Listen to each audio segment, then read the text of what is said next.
黄浦江45公里唯一的一个滨水商业。哇，这个好，这个好，哇塞！这里啊，不仅可以遛毛孩子，还可以遛孩子。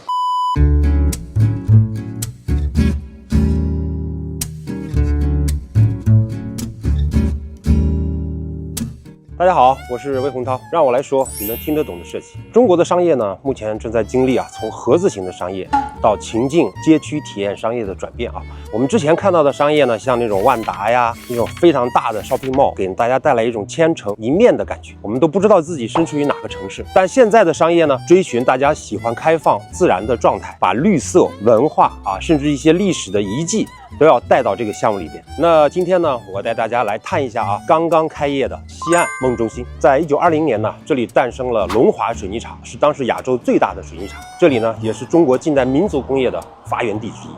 我身后的穹顶艺术中心是之前的老厂房水泥预均化库，所以在这次改造过程中呢，也采用了修旧如故的原则，保留了当时的一些建筑的风貌。西岸这2年呢，非常的火，引来了很多大的国际著名的企业，比如说在后面我们可以看到阿里巴巴最新开的上海的总部也是我老东家 Foster 的一个作品，它采用了遗传算法的设计。那另外芒果 TV 他们也把它的上海总部落户于此。整个商业街区呢，呈现了一个哑铃型的布局我们可以看到中央的叫梦中心大道，连接着西岸大剧院和穹顶艺术中心。然后在南侧的话呢，则是统仓和滑板公园。我们看一下它这边有一个坡慢慢的，整个场地呢就被抬升了1米。为什么呢？比如说在外滩我们想要看到黄浦江的话，我们需要走一个楼梯到外滩那个平台上才可以看到。那在这里抬高1米以后，削弱防波堤的影响，所以呢，在沿江的那块黄浦江的一线的江景，视线毫无遮挡。现在呢，我们在商业的主街也就是哑铃的那个把手，尺度很宜人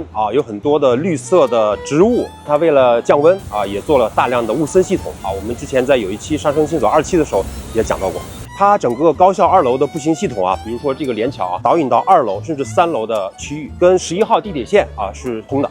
这个店之前在阿那亚也见到过。我这次注意到它这边的招商呢，我觉得做得很成功，又符合年轻人的审美调性的商业的业态，在这边有一个集中式的呈现，对宠物的态度能反映出一个城市的文明的程度。我们可以看一下，在这里它除了2个给人用的垃圾箱以外，还有一个宠物垃圾箱非常人性化的处理。这个咖啡店还特意为宠物设计了一个休息站，非常有爱心。这边呢是一个户外的座椅它设计的是一个很异形的一个形状，所以这边可以坐小孩，这边可以坐成年人。这是一个拴宠物的一个小物件，大家可以坐在这边，宠物呢跟你一起有非常愉快的一段时光。不仅可以遛毛孩子，还可以遛孩子。夏天现在有点热的时候，你可以看到孩子在这玩的特别的开心。之前做盒子商业的时候尽量要控制座椅的数量，让人们不要长时间坐下来不去消费。但是呢，在这个项目里边，大量的户外的座椅，让人们可以随时随地的 chill， 享受户外的时光。在这个奶茶店前面有一个非常有设计感的，这就不叫座椅了，叫躺平式的一个躺椅因为它被抬高了以后，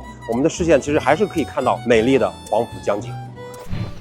哇，这个好，这个好，哇塞！这个大台阶除了交通功能以外，设置了很多的台阶上的休闲的座椅，那人们坐在这儿有一个美丽的框景，欣赏到黄浦江和前滩的美丽的景色。看一下它这个座椅它的座椅的尺度感更好，因为这个高度是450，坐下来也很舒服。这里整体的商业氛围让我想到了泰晤士河的南岸，还有塞纳河的左岸，特别是以伦敦的 Tate Modern， 它离泰晤士的距离非常近，它那边结合了大量的商业、餐饮、文化的功能，所以这里你可以看到所有的餐厅有非常漂亮的外摆，然后呢离黄浦江又很近，跟外滩有不一样。外滩你在外滩吃饭的时候，它中间有一条中山东路，跟江的距离还是很远的。这里的外立面呢设计也很有戏剧性用了很多冲突的元素的设计手法。比如说你可以看到，在它的仰角处它是2种不同的材料这样硬接，它其实也是做出了一个独一无二的建筑的形态。可能是因为赶工的原因，这个缝都没有收齐，然后有点毛毛糙糙的感觉。你别看黄浦江很长但是呢，这里是黄浦江45公里唯一的一个一线